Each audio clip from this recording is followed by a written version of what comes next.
అనుకున్నంత అభివృద్ధి సాధించలేదని గౌరవ ఆర్థిక మంత్రి గారు చెప్పిన బీఆర్ఎస్ పాలనలో తలసరి విద్యుత్ వినియోగం 2349 యూనిట్లకు పెరిగింది అధ్యక్ష.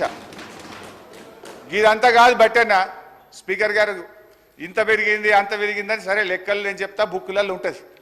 కుల్లా మీరు ఒక్క 10 నిమిషాలు టీ బ్రేక్ ఇవ్వండి.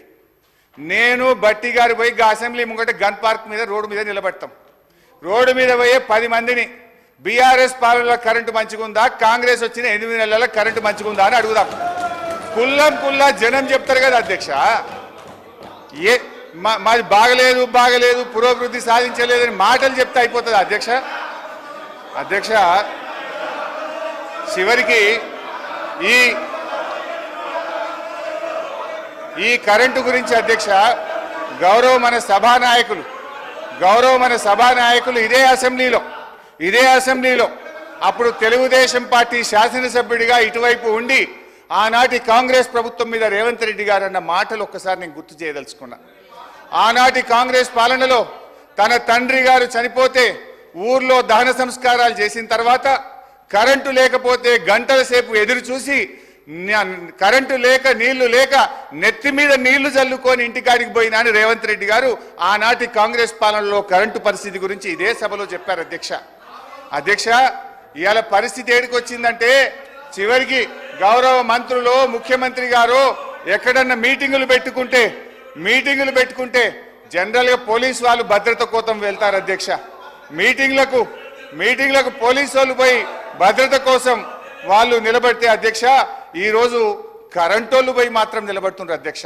పోలీసు వాళ్ళతో పాటు ఏడ మంత్రి గారి మీటింగ్ ఉన్నా ముఖ్యమంత్రి గారి మీటింగ్ ఉన్నా కరెంట్ వాళ్ళు జనరేటర్లు పట్టుకొని మాత్రం ఉంటున్నారు అధ్యక్ష. ఆ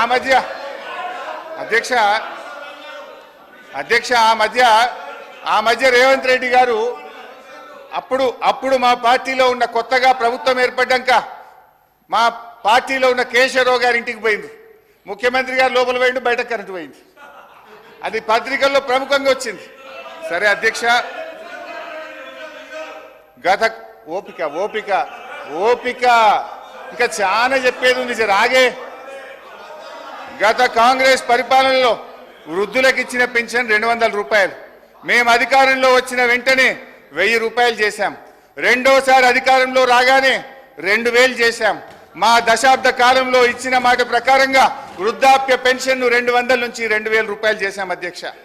మీ సోకాల్డ్ ప్రజాపాలనలో చెప్పిన 100 రోజుల గడువు దాటిపోయింది. 4000 పెన్షన్ నాలుక మీదనే ఉన్నది. ఉన్న 2000 కూడా చక్కగా రాక అవ్వాదాతల పరిస్థితి అధోగతి అయిపోయింది అధ్యక్ష. 2021లో విడుదలైన నీతి ఆయోగ్ నివేదికలో ఏముంది అధ్యక్ష? Telangana is the 7th largest state in terms of GSDP and has clocked a CAGR of more than 11% since 2015-16. It is one of the fastest growing states in the country. The state's economy has grown at an average annual rate of more than 9% since its formation, which is significantly higher than the growth rate it had attained before its formation as a separate state. Telangana రాష్ట్రం ఏర్పడ్డ తర్వాత ఆర్థికంగా వేగంగా అభివృద్ధిని సాధించిందని నీతి ఆయోగ్ కుండబద్దలు కొట్టినట్టు చెప్పినా అనుకున్నంత పురోభివృద్ధి సాధించలేదనే ప్రచారాన్ని ఏమనాలి అధ్యక్ష? వీళ్ళ ముందు గోబల్స్ కూడా పనికిరారు. ఇది గోబల్స్ ప్రచారం కాకపోతే ఏంది అధ్యక్ష? ఆర్థిక మంత్రి గారు వాక్కునిచ్చిన పురోగతి లేని దశాబ్ద కాలములో మన కేంద్ర ప్రభుత్వం ఇచ్చిన అవార్డులు తెలంగాణ పల్లెలకు టాప్ 20లో 19 అవార్డులు తెలంగాణ రాష్ట్రానికే వచ్చినాయి అధ్యక్ష. దీన్ని బట్టి తేలేదేమిటంటే ఈ బడ్జెట్లో ఉన్నదంతా వాస్తవాల విస్మరణ, అవాస్తవాల విస్తరణ. ఈ ప్రభుత్వం ఎంత సంకుచిత వైఖరంటే దశాబ్ద కాలంలో మేము సాధించిన అద్భుతమైన ప్రగతికి సంబంధించిన వివరాలు ప్రజలకు అందుబాటులో లేకుండా చేయాలని పబ్లిక్ డొమైన్లో ఉన్న మొత్తం సమాచారాన్ని డిలీట్ చేశారు అధ్యక్ష. Government is a continuous process. మా 10 ఏళ్ల పాలనలో ఉన్న మొత్తం సమాచారాన్ని డిలీట్ చేస్తారా అధ్యక్ష? ఇంతకంటే చిల్లర వ్యవహారం ఇంకోటి ఉంటుందా అధ్యక్ష? ముఖ్యమంత్రి గారు, మీరు కంప్యూటర్ నుంచి కంప్యూటర్ మెమొరీ నుంచి డిలీట్ చేయగలుగుతారేమో కానీ ప్రజల మెమొరీలో నుంచి డిలీట్ చేయలేరనే విషయాన్ని గుర్తుంచుకోవాలి. అధ్యక్ష, అక్షరాలను మలిపేస్తారేమో కానీ అనుభవాలను మలిపేయలేరు. అధ్యక్ష, ఈ బడ్జెట్ గురించి చెప్పాల్సినటువంటి అవసరం ఉంది అధ్యక్ష. ముఖ్యంగా బడ్జెట్లో చూస్తే అధ్యక్ష, ఆర్థిక మంత్రి గారు చాలా అందంగా చెప్పారు. వాస్తవాలకు దగ్గరగా ఉందని, నిద్రలేని రాత్రులు గడిపామని, మేము డాంబికానికి పోకుండా రియలిస్టిక్ బడ్జెట్ను ప్రవేశపెట్టామని గౌరవనీయులైన ఉప ముఖ్యమంత్రి గారు చెప్పారు. కానీ ఇది పూర్తిగా సత్యదూరం, అవాస్తవాలతో కూడుకున్నది. రానటువంటి బడ్జెట్లో ఆచరణ సాధ్యం కానటువంటి, ఆదాయం రానటువంటి లెక్కలతో బడ్జెట్ను కూర్చేటువంటి ప్రయత్నం చేశారు. అధ్యక్ష, నిన్ననే మనం అసెంబ్లీలో మాట్లాడాం. కేంద్ర ప్రభుత్వం మన రాష్ట్రానికి అన్యాయం చేస్తుందని, బడ్జెట్లో ఒక్క రూపాయి ఇవ్వలేదని, ఈ రాష్ట్రానికి జరిగిన అన్యాయం మీద మన తీవ్రమైన నిరసనను కేంద్రానికి తెలుపుతూ అసెంబ్లీలో తీర్మానం చేశాం. భట్టి గారు కూడా ఇదే అసెంబ్లీలో పోయినసారి మాట్లాడారు. ఇది అసెంబ్లీ రికార్డు, దీని నుంచి కూడా చదివి వినిపిస్తాను. అయితే బడ్జెట్లో ఏం పెట్టారు భట్టి గారు? 2023-24 సంవత్సరంలో, అంటే ముగిసిన ఆర్థిక సంవత్సరంలో కేంద్ర ప్రభుత్వం నుంచి మనకు వచ్చినటువంటి గ్రాంటు 9,729 కోట్లు. కానీ బడ్జెట్లో ఎంత పెట్టారు ఈ సంవత్సరం? మీరు 21,635 కోట్లు పెట్టారు.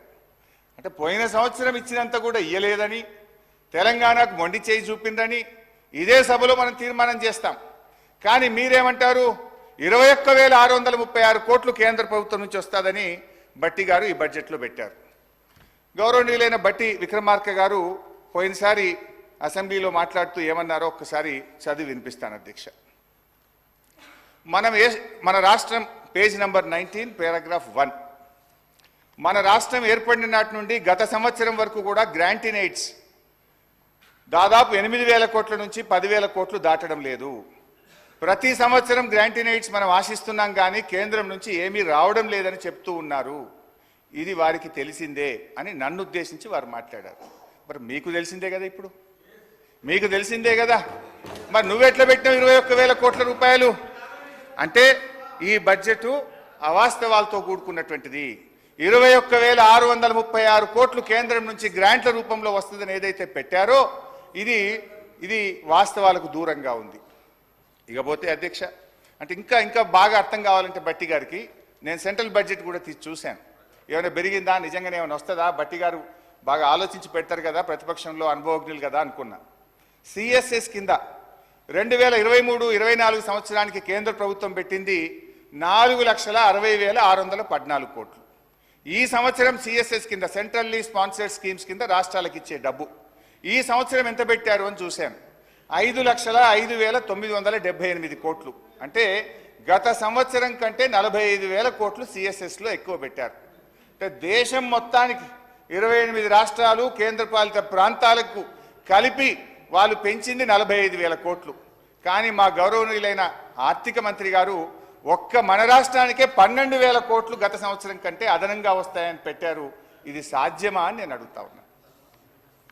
ఇకపోతే ట్యాక్స్ రెవెన్యూలో చూస్తే అధ్యక్ష, పోయిన సంవత్సరం కంటే ఈసారి 26,383 కోట్లు ట్యాక్స్ రెవెన్యూ ఎక్కువ వస్తుందని వారు బడ్జెట్లో ప్రతిపాదించారు. ఇందులో ఏమంటారు? అసలు వాస్తవానికి ఇంత గ్రోత్ ఒక్కసారి రాదు అధ్యక్ష. ఒకవైపు ఆర్థిక మాంద్యం అంటున్నారు, ఇంకొక వైపు మీ కొన్ని వ్యవహారాల వల్ల రాష్ట్రంలో రియల్ ఎస్టేట్ ఆగమైపోయింది, కుదేలైపోయింది. కానీ నేను